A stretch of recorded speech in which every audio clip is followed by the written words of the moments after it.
प्यारे बच्चों, इंग्लिश की जो लाइफ लाइन है टेंस, आज हम इसी टेंस के बारे में पढ़ाई करेंगे। बोले तो काल, 3 प्रकार के काल होते हैं हिंदी के हिसाब से। वर्तमान काल, भूतकाल, भविष्यकाल। वर्तमान काल जो चल रहा है, भूतकाल जो बीत चुका है और भविष्यकाल जो कि आने वाले समय के लिए आता है।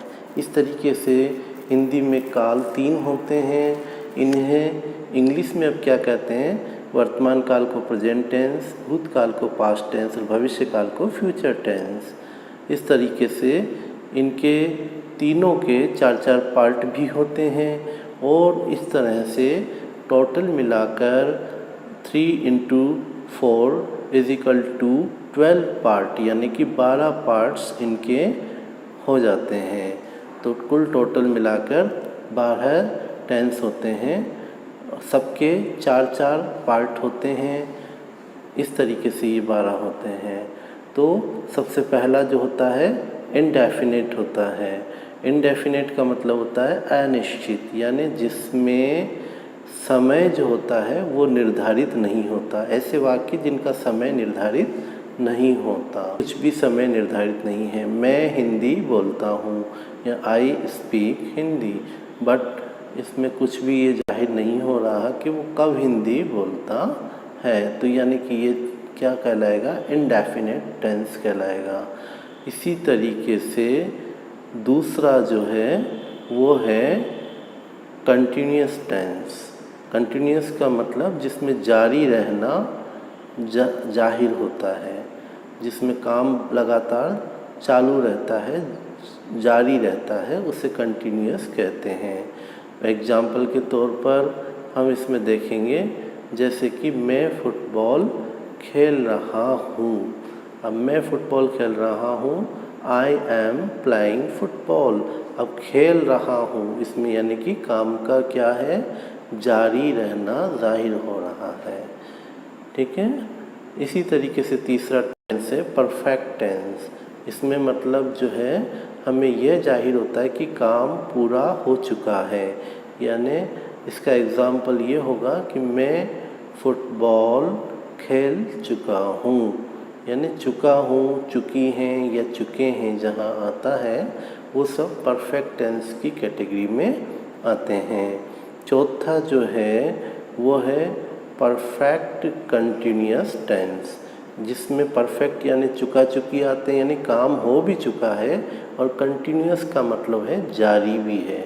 तो हो भी चुका है और जारी भी है, ऐसा कैसे हो सकता है? ये तो इम्पॉसिबल है। लेकिन आपके समझ में नहीं आया होगा।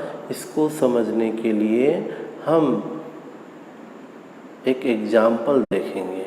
एग्जाम्पल जैसे कि मैं सुबह से फुटबॉल खेल रहा हूँ।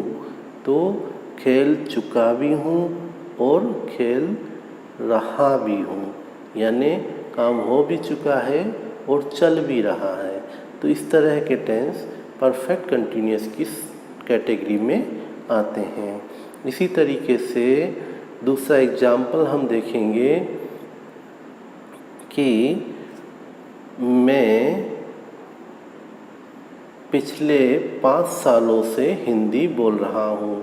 तो बोल भी चुका हूँ और बोल भी रहा हूँ, यानी हो भी चुका है और जारी भी है। तो इस तरह का टेंस कहलाता है परफेक्ट कंटिन्यूअस टेंस। इस तरह से तीनों टेंस के ये 4-4 पार्ट होते हैं और चारों सेम होते हैं तीनों में। तो इस तरह से इन चारों को हम उन टेंस के साथ में फिट कर सकते हैं। इंडेफिनिट जिसमें अनिश्चितता होती है समय की, कंटिन्यूअस जिसमें काम का जारी रहना जाहिर होता है, और परफेक्ट टेंस जिसमें काम का पूरा हो चुके होना जाहिर होता है। और परफेक्ट कंटिन्यूअस में क्या होता है? काम जारी भी रहता है और काम हो भी चुका होता है और कुछ काम जारी भी रहता है। तो ये 4-4 पार्ट हर टेंस के होते हैं। इन चारों पार्ट्स को आप अच्छी तरह से दिमाग में रखिएगा और उन तीनों टेंस के आगे ये 4-4 पार्ट जोड़ देंगे तो इस तरह से 12 पार्ट्स बन जाएंगे। कैसे जोड़ेंगे? प्रेजेंट के साथ जोड़ते हैं तो प्रेजेंट इंडेफिनेट हो जाता है,